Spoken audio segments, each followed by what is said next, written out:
Speed and style. ఎందుకంటే ఎక్కువ గడ్డంతో గట్ట అదొక డిఫరెంట్గా ఉంటాడు డాన్ లాగా. సో సుదీర్ఘమైన రాజకీయ అనుభవం ఉన్న వ్యక్తి, సక్సెస్ఫుల్ పొలిటీషియన్. కానీ 2019 నుంచి 24 వరకు కొడాలి తీరులో చాలా మార్పు వచ్చేసింది. ఆయనకి ఒక నిక్నేమ్ కూడా పెట్టారు, బూతుల మంత్రి గారు. బూతుల మంత్రి అంటే ఫస్ట్ గుర్తొచ్చేది ఈయనకే. అంటే ఒక ప్రజాస్వామ్యంలో ప్రజల చేత ఎన్నుకోబడిన వ్యక్తులు ఎంత గౌరవప్రదంగా వాళ్ళు ఉండాలి, తమకు ఓట్లేసి గెలిపించిన వాళ్ళని ఎంత గౌరవంగా చూడాలి, అలాగే తన తోటి రాజకీయ నాయకుల్ని ఏ రకంగా సంబోధించాలి, ఇవన్నీ కూడా జనరల్గా మాట్లాడుకునే అంశాలు. ఇందులో ఏవి కూడా కొడాలి నాని గారు పాటించలేదు. తనదైన స్టైల్లో ఇష్టం వచ్చినట్లుగా, ఒకటి కాదు రెండు కాదు, అసలు కొడాలి నాని కామెంట్స్ అని కొడితే వినడానికి చాలా ఇబ్బందికరంగా ఉంటుంది, చాలా జిగుప్సాకరంగా ఉంటుంది. ఏంటి ఈ పరిస్థితి అని. అంటే దానివల్ల ఆయన ఏం కలిసి వచ్చింది అంటే మంత్రి పదవి కలిసి వచ్చింది అన్నది అందరూ మాట్లాడేది. అలా తిట్టడం వల్ల ఆయనకి ప్రమోషన్ వచ్చింది. జగన్మోహన్ రెడ్డి గారి మెప్పు కోసం మాత్రమే ఆయన ఈ రకంగా చేశాడు అని. ఓకే, జగన్మోహన్ రెడ్డి గారు మెప్పుకు కింద చెయ్యాలి, లేకపోతే ఈయనకి ఏదో పదవులు కావాలంటే వేరే చాలా అంశాలు ఉన్నాయి ఆయన మెప్పించడానికి, ఒప్పించడానికి. కానీ చంద్రబాబు నాయుడు గారిని తిడతేనో, పవన్ కళ్యాణ్ గారిని తిడతేనో, లోకేష్ గారిని తిడితేనే పదవులు వస్తాయి అంటే వైసీపీలో ఇంకెవ్వరిని అడ్డుకట్ట వేయగలరా? బూతులకి ఏమన్నా ఇన్స్టిట్యూట్కి వెళ్ళాలా, ఏమన్నా యూనివర్సిటీలో పట్టా తీసుకోవాలా బూతులు మాట్లాడడానికి? ప్రతి ఒక్కరికి సాహస సిద్ధంగా వచ్చేస్తుంటాయి బూతులు. కొడాలి నాని ఒక్కరికే కాదు, లేకపోతే బూతులు మాట్లాడి ఎవరికన్నా సరే ఒక్కరికే కాదు, అందరికీ వచ్చు బూతులు. కానీ సభ్యత సమాజంలో మనం ఎలా ఉండాలి? విచ్చలవిడిగా మనం ఉండకూడదు. కొన్ని మాటలు మాట్లాడి, లేక కొన్ని మాటలు మాట్లాడకూడదు. హద్దులు పెట్టుకోవాలి ఎవరికి వాళ్ళు. అది ఎవరో హద్దులు అన్నది ఎవరో గీరండి. మన వ్యక్తిత్వానికి, మన బిహేవియర్కి అది అర్థంలా ఉండాలి. మనల్ని మనం చూసుకుంటే హే నేను ఖచ్చితంగా ఉన్నాను రా అని. అంతేగాని ఎవడెలా అనుకుంటే మనకేంటిలే ఏదో గడిచిపోతున్నది కదా, ఒక 6 నెలలు గడిచిపోతున్నది, లేకపోతే సంవత్సరం గడిచిపోయిందో, 2 సంవత్సరాలు గడిచిపోయిందో, ఒక 5 సంవత్సరాలు గడిచిపోయిందని మాట్లాడడం, మెప్పు కోసం మాట్లాడడం. సో అది జరిగినంత కాలం సాగుతుంది. ఒక్కసారి సాగలేదు అనుకుంటే పరిస్థితి ఏంటి? సాగదు అనుకుంటే సీన్ వేరే రకంగా ఉంటుంది. ఇప్పుడు అదే సీను కొడాలి నాని గారు చాలా రోజులు పెట్టి. ఎందుకంటే కూటమి ప్రభుత్వం అధికారంలోకి వచ్చిన వెంటనే కొంతమంది పేర్లు చాలా ఎక్కువగా వినిపిస్తుండేవి. వర్ర, అలాగే సజ్జల, ఏం పేరు ఈయన కొడాలి నాని, పేరు నాని, బోరుగడ్డ, రోజా, ఇలా కొంతమంది లిస్ట్ ఉంది. ఇదేంటంటే రెడ్ బుక్లో ఉన్నదో, అది వైట్ బుక్లో ఉన్నదో, గ్రీన్ బుక్లో ఉన్నదో, ఎల్లో బుక్లో ఉన్నదో, ఆ జోలికి నేను వెళ్ళను. ఎవరి పుస్తకాలు వాళ్ళు పెట్టుకుంటారు కాబట్టి, ఎవరి పాఠాలు వాళ్ళకి వచ్చు కాబట్టి వాళ్ళు చదువుకుంటారు, వాళ్ళ స్టైల్లో వాళ్ళు రాసుకుంటారు. ఆ రకంగా రాసుకున్న వాటిలో అయితే ఫస్ట్ వరుసలో ఉన్న వాళ్ళు వీళ్ళు. కొంతమందిని అయితే వాళ్ళ భాషలో ఎత్తేశారు, ఇంకా కొంతమందిని ఎత్తాల్సి ఉన్నది. ఎత్తాలి అంటే బలమైన సెక్షన్లు ఉండాలి. మరి ఆ సెక్షన్లు ఉన్నాయా లేవా? కొడాలి నాని గారి మీద ఇప్పుడు కొత్త కేసు. ఎందుకంటే మీరు ఎప్పుడైనా గమనించండి, ఒక మనిషి గురించి మనం మాట్లాడినప్పుడు వాళ్ళు ఎంత దారుణమైన మనుషులైనా, ఎంత చండాలమైన పనులు చేసినా గౌరవం ఇవ్వడం అన్నది మినిమం సాంప్రదాయం. మనకి విద్యాబుద్ధులు నేర్పించింది, మన కుటుంబం నుంచి వచ్చిన వారసత్వం అది. ఒకరికి గౌరవం ఇచ్చిపుచ్చుకోవడం అన్నది. నేను చాలా సందర్భాల్లో నన్నే డైరెక్ట్గా అటాక్ చేసిన సందర్భాలు ఉన్నాయి. కొంతమంది నా డిబేట్లో కూడా ఎవరినన్నా అండి అని సంబోధిస్తే, బోరుగడ్డ అనిల్ గారు, శ్రీరెడ్డి గారు అని సంబోధిస్తే నన్ను రివర్స్ మాట్లాడుతున్నారు ప్యానలిస్టులు. వాళ్ళకేంటండి మీరు అండి అంటారు అని. సరే వాళ్ళు అన్నంతట్లో నేను ఏరా పోరా ఉరై ఇరే అని నేను మాట్లాడను, ఆ గౌరవం ఇచ్చే మాట్లాడతాను. అది కొడాలి నానిగారన్నా కొడాలి నానిగారు అంటాను, ఎరా కొడాలను లేదా ఇంకోటను ఆ టైపు వ్యక్తిత్వం కాదు. అది మాట్లాడకూడదు కూడా. మన పద్ధతి, మనం నడిచే నడవడికలో భాగాలు అవన్నీ కూడా. గౌరవం అనేది వాళ్ళు డైరెక్ట్గా నన్ను అటాక్ చేసేవారు. ఏంటండి వాళ్ళని ఏంటి మీరు గారు అని పిలుస్తారు అని. అంటే ఒక వ్యక్తిని గారు అని పిలడానికి అర్హత లేనంత హీన స్థితిలో వాళ్ళు ఉన్నారా అనిపించేది. ఇది నేను ఎందుకు చెప్పాల్సి వచ్చిందంటే ఈ సందర్భం ఎవరో నన్ను అన్నారని కాదు, అంటే ఎవరినైనా ఏమండి అంటాం, లేకపోతే పెద్ద ఆయన అయితే గారు అంటాం, లేదా మనం పిలిచినప్పుడు ఏంటి శర్మ గారు, రావు గారు, రెడ్డి గారు, చౌదరి గారు అంటాం కదా, రాజు గారు అంటున్నాను, వర్మ గారు అంటారు జనరల్గా. అంతేగాని మీరు ఏదేంటి గారు అంటున్నారేంటే నాతో గొడవ పడుతున్నారు అంటే ఆ స్థితి ఎందుకు తెచ్చుకోవాలి, ఆ దుస్థితి ఎందుకు రావాలి? గౌరవించడానికి కూడా అర్హత లేనంత స్టేజ్కి మనం దిగజారాలా? క్షణిక సుఖాల కోసం, క్షణిక ఆనందాల కోసం, క్షణిక పదవుల కోసం. క్షణికాలండి ఇవన్నీని, ఏది పర్మనెంట్ కాదు జీవితంలో. మనిషి లైఫ్ స్పానే పర్మనెంట్గా కాదండి. ఈ రోజు ఉన్నవాడు రేపు ఉంటున్నాడు ఉండట్లేదో తెలియట్లేదు. అలాంటి పరిస్థితుల్లో మరి 5 సంవత్సరాలు ఉంటే ఆయన ఎంత దారుణంగా మాట్లాడాడంటే కొన్ని బయటలు నేను వినిపిస్తాను, అంటే వినిపించాలి కాబట్టి. ఎందుకంటే ఆధారాలు లేకుండా ఎవ్వరి మీద నేను అనాలిసిస్ చేయను, అవసరం నాకు లేదు. నేను జర్నలిస్ట్గానే ముందుకు సాగుతాను. పక్కా ఆధారాలు చూపించి మాత్రమే ఎవరి గురించైనా మాట్లాడతాను. వాళ్ళు నన్ను ఏమన్నా బెదిరించినా, ఇంకోటి చేసినా డోంట్ కేర్. నేను గౌరవం ఇస్తాను, నేను గౌరవం కోరుకుంటాను. నా గౌరవానికి భంగం కలిగినప్పుడు, వేరే రకంగా ఉన్నప్పుడు అది వేరే రకంగా ఉండొచ్చేమో, అవన్నీ personal issues. So Kodali Nani గారు అంశానికి వస్తే, విశాఖపట్నంలో ఆయన మీద కేసు నమోదైంది. మాజీ మంత్రి కొడాలి నానిపై కేసు. వైజాగ్ 3 టౌన్ పిఎస్లో ఆయనపై కేసు నమోదైంది. నానిపై ఫిర్యాదు చేసిన వాళ్ళు ఎవరు అంటే రాజకీయ నాయకులు కాదండి. ఇక్కడ మనం తెలుసుకోవాల్సింది ఇది. ఎవరు మరి కొడాలి నాని గారి మీద ఫిర్యాదు చేస్తారు? అవసరం ఏమొచ్చింది? అయితే జనసేన చేయాలి, లేకపోతే టీడీపీ చేయాలి. బీజేపీని అయితే ఆయన పెద్దగా మాట్లాడిన సందర్భం ఉండదు. ఇంకా జన సైనికులు, తెలుగు తమ్ముళ్ళు, తెలుగు మహిళలు, వీర మహిళలు అయితే ఈయన పేరు ఎత్తితేనే మంట సర్ర కాలిపోద్ది. కొడాలి నాని పేరు ఎత్తి ఎందుకు అంటే అంత దారుణంగా ఆయన మాట్లాడేవాడు.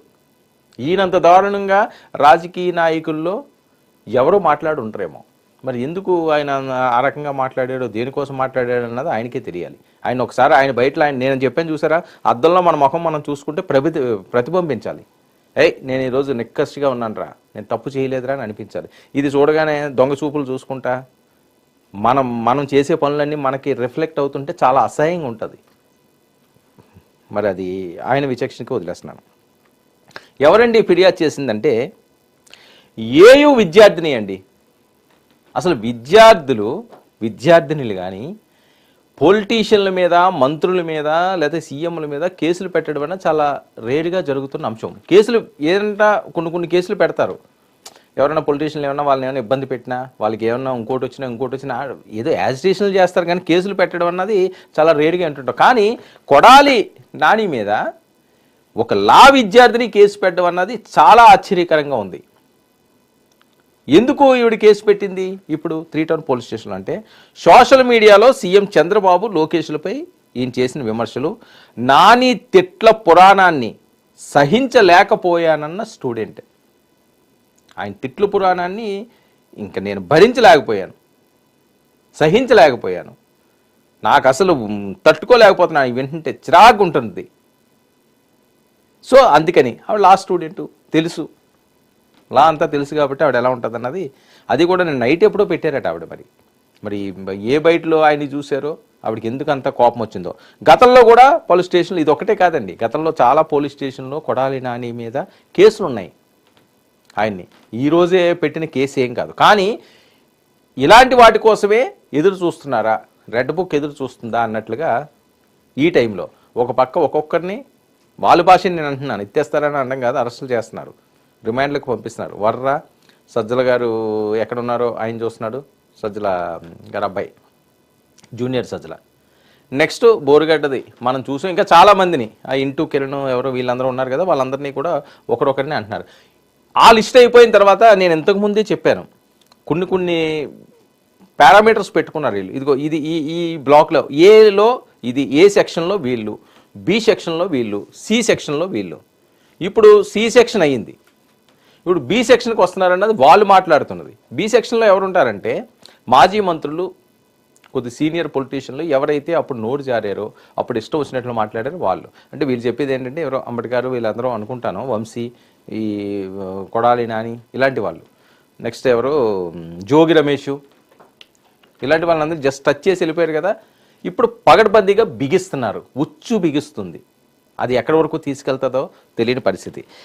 అయితే గతంలో కూడా వినిపిత కేసులు చంద్రబాబు, లోకేష్, పవన్ కళ్యాణ్ కూడా ఈయన వదలలేదు. ఆ పావలగాడు ఏదేదో మాట్లాడేవాడు, ఇష్టారీతిన పేలిన నాని, మామూలుగా కాదండి, మామూలుగా పేలలేదు, ఇష్టం వచ్చినట్లుగా పేలారు. దానికి పర్యవసానం. ఇక యువతపై ప్రతికూల ప్రభావం చూపిస్తుందని స్టూడెంట్. ఎందుకు ఇది పెట్టాల్సి వచ్చిందంటే యువత దీనివల్ల చెడిపోతున్నారు. ఒక మంత్రే తిట్టినప్పుడు ఏంట్రా అని చెప్పి ఆదర్శంగా తీసుకుంటే దాన్ని ఎవరు ఆపగలరండి? ప్రతి యువకుడు కొడాలి నాని గారు ఏం తిట్టారన్నది నేను వినిపించిన తర్వాత మీరు ఆలోచించండి ఒకసారి. ఇదే కానీ యువత నేర్చుకుంటే, మీ ఇంట్లో పిల్లలు ఈ రకంగా మాట్లాడితే మీరు తట్టుకోగలరా? సమాజంలో ఇది మంచి పరిస్థితా, మంచి పరిణామమా? ఈవిడ ఆవేదన అది. కొడాలి నాని వ్యాఖ్యలు ప్రజాస్వామ్య విలువలకు హానికరమో కాదో మీ ముందు ఉంచుతాను, మీరే డిసైడ్ చేయండి. యువత ఆదర్శంగా తీసుకుంటే, నేను ముందే చెప్పాను, యువత ఆదర్శంగా తీసుకుంటే పెను ప్రమాదం, ఇది ఒక మహమ్మారిలా వ్యాపించేస్తుంది. సామాన్యమైన వ్యక్తి రోడ్డు మీద పోయి ఏదో పిచ్చోడు వాగాడు అనుకోండి, దాన్ని పెద్దగా సీరియస్గా తీసుకోరు ఎవరు కూడా. ఒక పిచ్చోడు మాటలు ఎవరు తీసుకుంటాడు? పాపం మతిస్థిమితం లేరా, ఏంలే పోనీలే అని జాలి పడతారు. కానీ ఒక మంత్రి స్థాయి వ్యక్తో, ముఖ్యమంత్రి స్థాయి వ్యక్తో, కొన్ని లక్షల కోట్ల మందిని ప్రభావితం చేసే స్టేజ్లో ఉన్న వ్యక్తిలో, ఒక అగ్ర హీరోయో, ఒక అగ్ర హీరోయిన్నో, ఒక గొప్ప మహానటులో, లేకపోతే ఇంకా పెద్ద స్థాయి వాళ్ళు కానీ మాట్లాడితే ప్రతిరోజు మనం చూస్తున్నాం కళ్ళ ముందు. వాళ్ళు మాట్లాడితే ఏముంది, అది మాట్లాడితేనే మంచిదేమో, లేకపోతే ఎందుకు మాట్లాడతారు అంత పెద్దవాళ్ళు ఇలా మాట్లాడుతున్నారు అంటే దానివల్ల ఏదో బెనిఫిట్ ఉంటుంది, మనం అలా మాట్లాడితే ఆ బెనిఫిట్స్ వస్తాయేమో అని. కానీ ఆ చిన్న వయసులో, ఆ లేత మనసులో, పెద్దగా ప్రపంచ జ్ఞానం తెలియని ఆ ఏజ్లో వాళ్ళు కానీ దీన్ని ఆదర్శంగా తీసుకుంటే పరిస్థితి ఏంటి? మీ పిల్లలు ఈ రకంగా మాట్లాడితే మీరేం చేస్తారు? చూసే వాళ్ళకి నేను ప్రశ్న అడుగుతున్నాను. లేదా మీ తోటి వాళ్ళు, మీ అన్నదమ్ములు, లేదా మీ బంధువులు, మీ పక్కింటి వాళ్ళు, సొంత వాళ్ళు కాకపోయినా ఇదే భాష మాట్లాడితే ఏం చేస్తారు? ఇది మీరు తీసుకోగలరా? ఇక కొడాలిపై చట్టపరమైన చర్యలు తీసుకుని ఆయన వెంటనే అరెస్ట్ చేయాలని డిమాండ్ ఇంకా మొదలయ్యింది కొడాలికి. సరే, ఇప్పుడు ఆయన ఏం మాట్లాడారో కూడా ఒకసారి మీరు వినాలి కదా. ఒక బయట ప్లే చేయండి అమ్మా, చాలా బయటలు ఉన్నాయి, నేను అన్నీ వినిపిస్తాను. ఒక బయట ప్లే చేయండి కొడాలి నాని గారిని. ట్రయల్. కాఫీ దాకా టీ దాకా వెళ్ళిపోతాం. అదేవిధంగా నిన్న ఒక పార్టీ మొన్న నుంచి తిరుగుతున్నాడు అన్న, జనసేన, పవన్ కళ్యాణ్. ఆయన మీకు ఛాలెంజ్ చేశాడు, మీరు చూసి ఉండరు, మీకంటే టైం ఉండదు కాబట్టి. ఏం చెబుతాడన్నా, నేను శాసనసభకు అడుగు పెడతాను, దమ్ముంటే జగన్మోహన్ రెడ్డి ఆపు అన్నాడు. జగన్మోహన్ రెడ్డి గారి దెబ్బకు ఇప్పుడు శాసనసభకి వెళ్ళటానికి 2 పార్టీలను కలుపుకుంటే కూడా వెళ్ళలేనటువంటి పరిస్థితిలో ఉన్నాడు. ఆ 6 పార్టీలను సపోర్ట్ చేసుకుని నేను శాసనసభలో అడుగు పెడతాను, నువ్వు ఆపు అని చెబుతున్నాడు. జగన్మోహన్ రెడ్డి గారి దెబ్బకు తట్టుకోలేక ఈరోజు చంద్రబాబు నాయుడు, పవన్ కళ్యాణ్ కలిసింది ఏం అడగ వచ్చి కనపడి కాఫీ దాకా టీ దాకా వెళ్ళిపోతాం. అదేవిధంగా నిన్న ఈరోజు కూడా వలస వెళ్ళిపోయి హైదరాబాద్లో ఉండి టూరిస్టులాగా ఇక్కడికి వచ్చి నోటికి ఇష్టం వచ్చినట్టు వాగేటువంటి వ్యక్తులు ఈ చంద్రబాబు నాయుడు, పవన్ కళ్యాణ్. వినిపిస్తాను. ఓకే, ఇంకా నేను బయటలు వినిపిస్తాను, చాలా బయటలు ఉన్నాయి. ఇప్పుడు మనం ఎక్స్క్లూజివ్గా అసలు కొడాలి నాని గారి మీద ఎవరి కేసు పెట్టారు ఒకసారి చూద్దాం. సత్యాల అంజనా ప్రియ గారు మనతో పాటుగా ఫోన్ లైన్లో సిద్ధంగా ఉన్నారు. అసలు ఏ కేసు పెట్టారు, ఎందుకు ఈవిడికి అంత ఆవేదన వచ్చింది? సత్య గారు నేమ్ ప్లేట్ అండి, లా విద్యార్థిని, ఆంధ్ర యూనివర్సిటీలో. సత్య గారు నమస్తే. సత్యాల గారు నమస్తే. ఓకే, నేను వర్మ అండి, 99 టీవీ ఎడిటర్.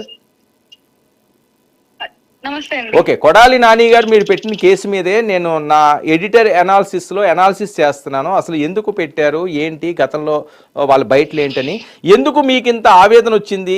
కొడాలి నాని గారి మీద కేసు పెట్టడానికి ఏమైనా పర్సనల్ ఇష్యూస్ ఏమైనా ఉన్నాయా మీకు వాళ్ళ కుటుంబాలకి?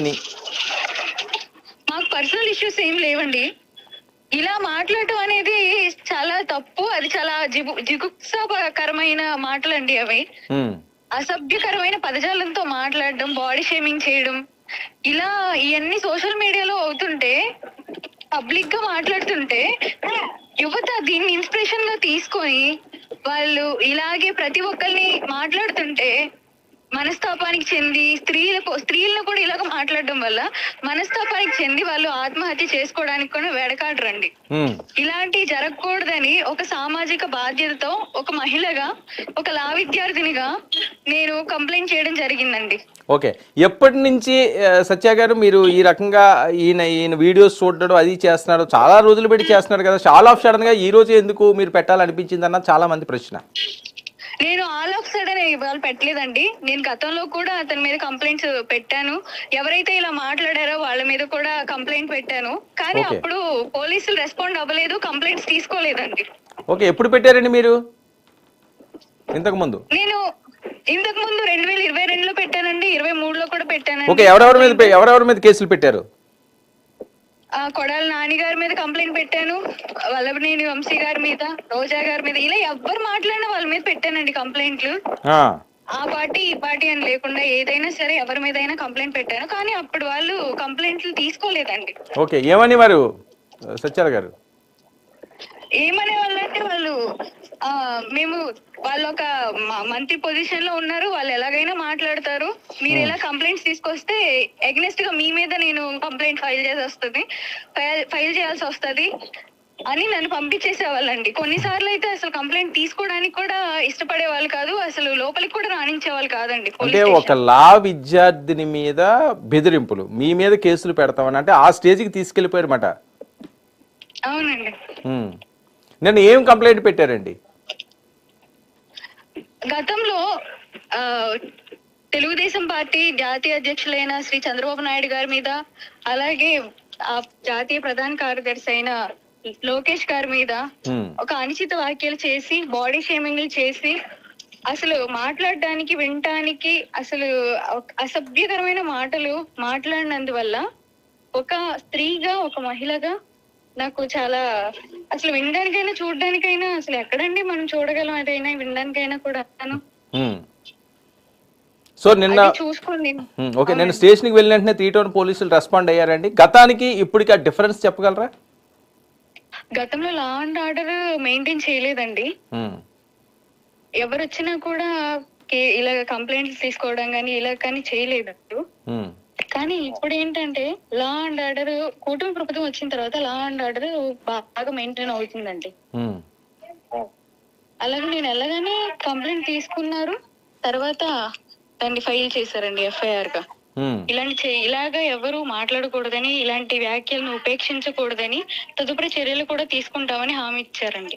ఓకే, ఏ సెక్షన్ల మీద ఈ కేసులు పెట్టడం జరిగిందండి?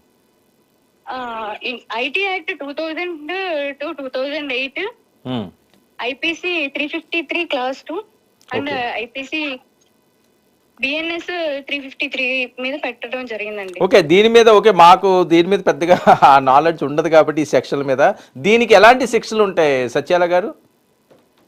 దీని మీద శిక్షలు అంటే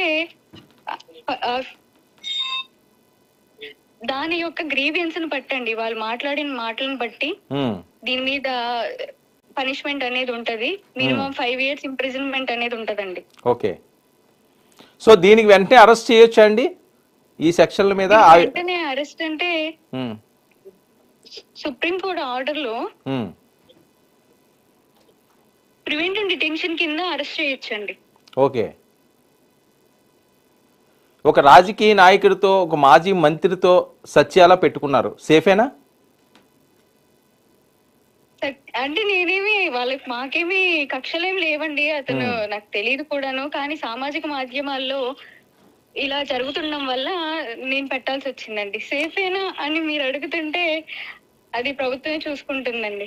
అదే అదే ఆ కాన్ఫిడెన్స్ మీకు ఉందా అని. ఎందుకంటే ఏదైనా జరగవచ్చు కదా, వాళ్ళ ఫ్యాన్స్ ఉంటారు, ఇంకోళ్ళు ఉంటారు, వేరే రకంగా మిమ్మల్ని ట్రోల్ చేయొచ్చు. అంటే అన్నిటికీ సిద్ధపడే చేశారు. అంటే మీరు ఎంత స్ట్రాంగ్గా ఉన్నారని అడిగే ప్రశ్న. అంతే, మిమ్మల్ని ఎవరో ఏదో చేస్తారన్నది అది సమస్య లేదు. ప్రజాస్వామ్యంలో ఎవరిని ఎవరు చేయడానికి అంత సాహసించరు. అలా సాహసించినా మాలాంటి వాళ్ళు ఎవరం కూడా సహించి ఊరుకోము, చూస్తూ ఊరుకోము, తాట తీయిస్తాం.